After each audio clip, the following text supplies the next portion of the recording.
2023년도 대학 수시 전형 접수가 지금 거의 끝나갑니다. 각 대학들마다 자신들만의 기준을 내세우면서 이런 기준 이상의 사람들 우리 대학으로 오십시오, 이런 말들을 합니다. 대학도 나름대로의 기준이 있습니다. 그런데 우리 하나님께서 그 영화로운 천국에 부르실 때 우리에게 제시하시는 기준이 있습니다. 그 기준이라는 게 아주 높은 기준이 아니라 놀랍게도 굉장히 낮은 기준을 제시하십니다. 첫 번째 제시하시는 기준이 무엇이냐면 죄인들만 오십시오 라는 사실입니다. 스스로 자신을 죄인이라 인정하는 사람들만이 하나님께서 허락하시는 영원한 천국에 들어올 수 있는 첫째 조건이 된다라고 우리에게 가르쳐 줍니다. 마치 하향 평준화를 시켜서 모든 사람들에게 다 기회를 제공하시려는 그런 모습과 같습니다. 우리식으로 본다면 서울대를 모집하면서 가장 낮은 조건을 제시하는 것과 같은 그런 형국인 것입니다. 하나님은 그 영화로운 하나님의 나라에 왜 이런 낮은 기준을 제시하시는가? 그건 하나님께서 분명히 말씀하셨습니다. 이 땅에는 의인이 한 사람도 없기 때문이라고 말입니다. 모두가 다 죄인이어서 죄로 영원히 심판을 받았기에 죄인이 아니면 어느 한 사람도 부를 사람이 없다는 그런 말씀을 주고 계십니다. 그렇습니다. 하나님께서 사람들을 매우 불쌍히 여기셨습니다. 사람들이 다 멸망받아 지옥에 가는 것을 하나님께서 원하지 않으셔서 사람들에게 약속을 주십니다. 죄인인 사람들에게 나를 믿고 나와서 나의 말대로 예배를 드리고 제사를 드리면 모두를 다 하나님 나라 천국으로 인도하여 드리겠다라는 약속입니다. 사람들이 그 약속을 믿으며 하나님 앞에 나아왔습니다. 그리고 제사 곧 예배를 드렸습니다. 그 덕분에 하나님은 그 죄인들을 죄인이라 여기지 아니하시고 그들의 믿음을 보시고 의롭다 여기셨습니다. 죄인이지만 의인된 삶으로 하나님 나라에 들어갈 자격을 얻은 것입니다. 그런데 시간이 지나면서 이 사람들의 생각과 마음과 태도가 바뀌었습니다. 제사를 주신 하나님을 믿는 믿음은 약화되고 그들이 행동으로 드리는 제사만이 남았습니다. 그리하여 그들은 하나님 없이 이 제사만으로도 의로울 수 있다, 의인이다 이렇게 여기게 되었습니다.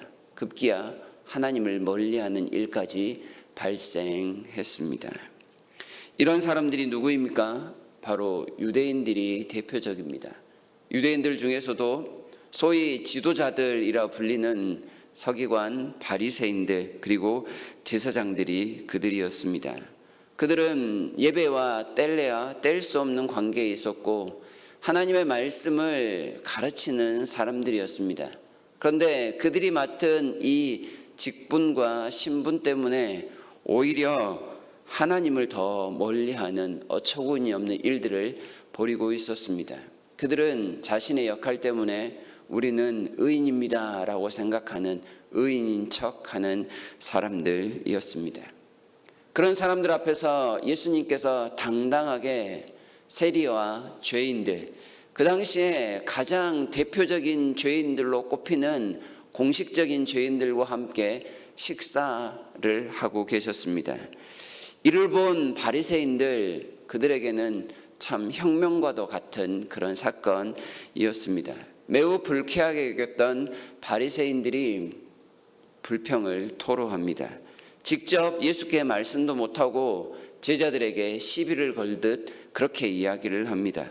어찌하여 너희 선생은 세리와 죄인들과 함께 잡수시느냐? 예수께서 죄인과 세리들과 함께 먹고 마신다면 어찌 그를 의인이라 할 수 있으며 그를 선생이라 할 수 있느냐라고 자격 시비를 걸고 있는 겁니다. 이때 예수께서 그들의 말을 들으시고 하신 유명한 말씀입니다. 건강한 자에게는 의사가 쓸데없고 병든 자에게라야 쓸데있느니라 라는 12절의 말씀이죠. 예수님은 스스로를 밝히십니다. 나는 의사로 왔다라고 말입니다. 죄인들을 치료할 유일한 의사, 사망에 이르게 하는 그 죄를 치료할 수 있는 하늘로부터 온 의사임을 밝히시면서 그 의사가 죄인들과 함께하지 누구와 함께하겠느냐라는 말씀을 하고 계십니다. 이 말씀 속에서는 당신들 지도자들, 하나님을 알고 하나님을 만났으며 하나님을 가르쳐야 되는 당신들은 과연 어떠한 삶을 살아가고 있습니까? 라는 그런 질문도 포함되어 있습니다. 죄인들을 데려다가 하나님의 말씀으로 가르쳐 의인으로 만들어야 될 사람들이 그러한 죄인들을 향하여 담을 쌓고 배척하면서 전혀 그들을 상대하지 않는 것은 과연 올바른 일인지를 묻고 계십니다. 죄인인 사람들을 무시하면서 의인인 척하는 사람들만을 상대한다면 그것이 과연 하나님의 말씀을 맡은 사람들의 자세인지 따져 묻고 계시는 것입니다. 예수님은 더불어 이렇게 말씀을 하시죠. 13절, 의인을 부르러 온 것이 아니라 죄인을 부르러 왔다라고 말합니다. 예수님은 분명하게 못을 박습니다. 나는 죄인들을 부르러 온 것이야. 의인이나 의인인 척하는 사람들을 부르러 온 게 아니니 죄인이 아니고서는 나를 만날 수 없어 라고 가르쳐주고 계십니다. 세리였던 마태를 제자로 부르신 것도 이러한 맥락입니다. 하나님께서는 말씀과 예배를 우리에게 주시면서 나는 긍휼을 베푸는 자이지 제사를 먼저 원하는 자가 아니라는 것을 꼭 알라라고 덧붙이시기도 하셨습니다. 죄로 죽은 사람들을 긍휼히 여기셔서 그들을 의인으로 만드시는 목적으로 제사를 주셨지 그 제사 예배만으로 전부가 다 의인이 된다는 것을 가르치지 않기 위함이라는 사실이었습니다. 예배 곧 제사는 죄인들에게 효력이 있는 것이지 의인이라 여기며 의인인 척하는 사람들에게는 아무런 효력이 없음을 말씀하고 계시는 것입니다. 이미 의인인데 무슨 하나님의 의가 더 필요하다라는 말입니까? 이미 자신의 의로 살아가는데 하나님의 긍휼이 어찌 더 필요하겠느냐라는 말씀인 것입니다. 다른 사람에게 긍휼을 베풀 이유도 필요성도 깨닫지 못하는 스스로를 의인이라 여기는 사람들에게 예배는 더 이상 필요 없는 것, 하나님마저도 그들에게는 필요 없는 존재가 되어버렸음을 고발합니다. 우리는 하나님 앞에서 죄인일까요? 의인일까요? 물론 죄인입니다. 그러나 죄인으로 끝나지 않고 이미 우리는 예수님을 믿음으로써 죄 짓는 의인으로 살아갑니다. 그렇다라고 해서 하나님 앞에 나와왔을 때 우리는 의롭습니다 라고 말할 수 있는 것은 아무것도 없습니다.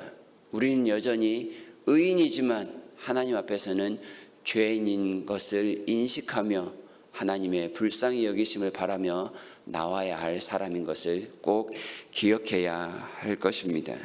죄인들은 주께서 부르실 때 오늘 본문이 보여주고 있는 마태의 모습처럼 일어나 즉각 따르는 순종함을 보입니다.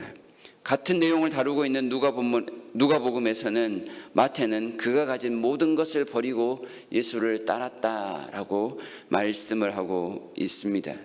죄인이기에 스스로 죄인됨을 인정하며 알기에 하나님께서 부르실 때 그 죄악된 모든 것을 마땅히 당당히 과감히 버릴 수 있는 그런 결단함이 있었습니다. 그러나 의인들은 그렇지 않죠. 나를 따라오라 했을 때 버릴 수 있는 것이 참 없습니다. 이러한 의인된 삶에 미련이 많기 때문에 그럴 것입니다. 주께서 말씀하셔도 고깝게 들으며 잘 순종하려 하지 않습니다. 오히려 그런 예수님을 비판하며 예수님을 가르치려 드는 자들입니다. 그들 스스로 의인이기에 예수님마저도 판단할 수 있습니다. 우리는 의인입니까? 죄인입니까? 주님의 부르심 앞에 분명히 죄인된 모습으로 나아감이 마땅할 것입니다. 예배는 이러한 죄인들을 부르신 하나님의 긍휼함의 자리라는 것을 꼭 기억해야 할 것입니다.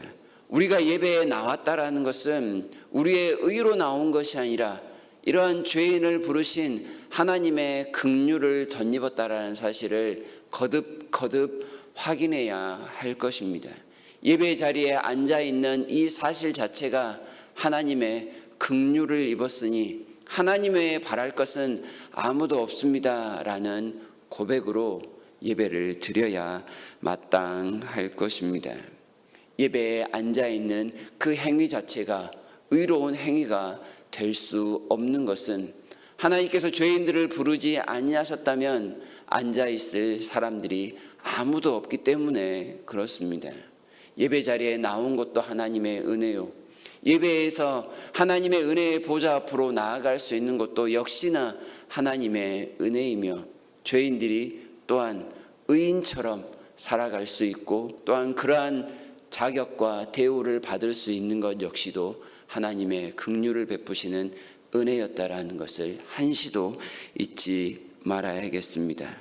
그러니 우리가 예배의 자리에 나올 때마다 꼭 기억해야 할 것, 죄인을 부르신 하나님, 그 은혜만을 기억하며 더욱더 우리를 불쌍히 여겨주십시오라는 마음뿐일 것입니다.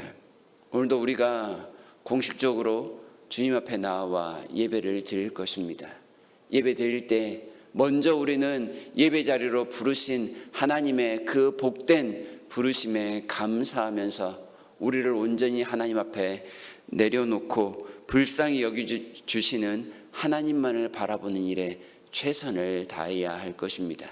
하나님의 부름을 듣고 주님 앞에 나온 우리들이 오니 하나님 긍휼히 여기사 복을 더하여 주시옵소서라는 마음으로 전심으로 하나님 앞에만 나아가는 예배의 시간, 그러한 예배를 통하여 하나님의 은혜를 만끽하시는 복된 하루 되시기를 진심으로 바랍니다.